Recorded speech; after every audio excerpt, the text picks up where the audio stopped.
words about me. My mind's slowly getting blurry,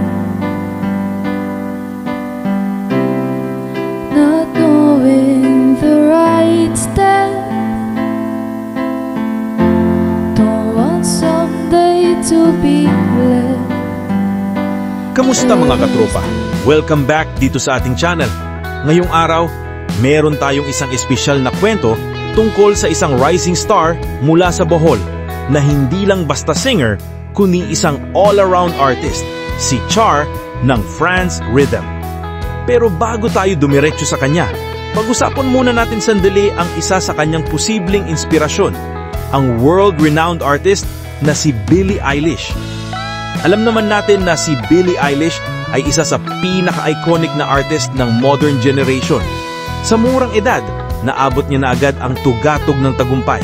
Imagine mo to mga katropa, noong 2020, nanalo siya ng 4 sa pinakamalalaking awards sa Grammys: Best New Artist, Album of the Year, Song of the Year, at Record of the Year.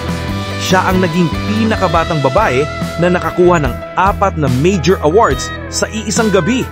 At hindi lang yan, may mga parangal pa siya mula sa Academy Awards, Golden Globes, American Music Awards at marami pang iba. Isang patunay na kapag may passion at dedication ka sa musika, walang imposible.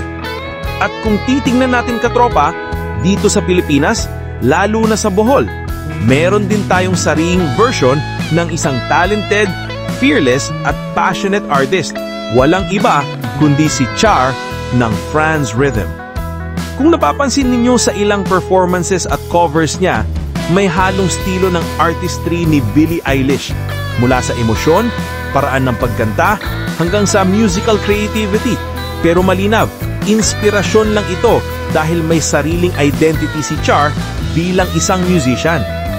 Si Char ay hindi lang basta singer. Siya ay isang multi-instrumentalist. Kaya niyang kumanta, tumugtog ng drums, gitara, bass guitar at piano.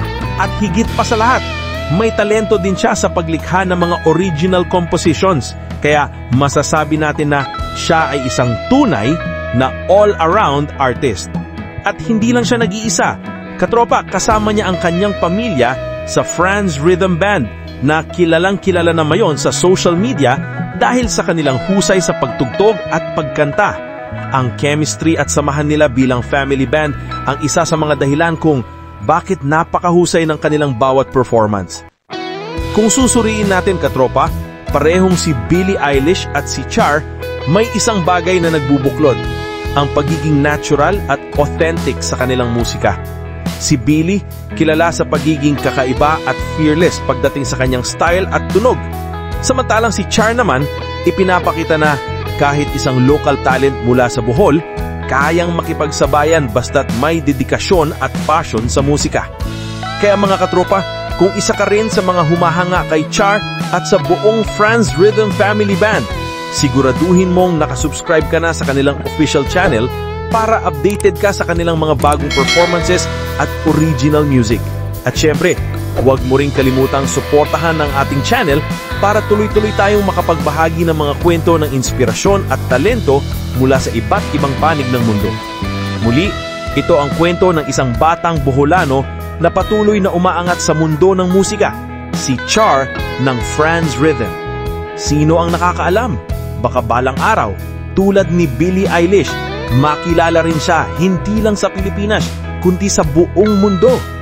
Hanggang sa muli mga katropa, maraming salamat sa panunood. Don't forget to like, share, and subscribe. This is Glenn Martirez TV at lagi nating tatandaan, support local talent, support OPM. Peace out!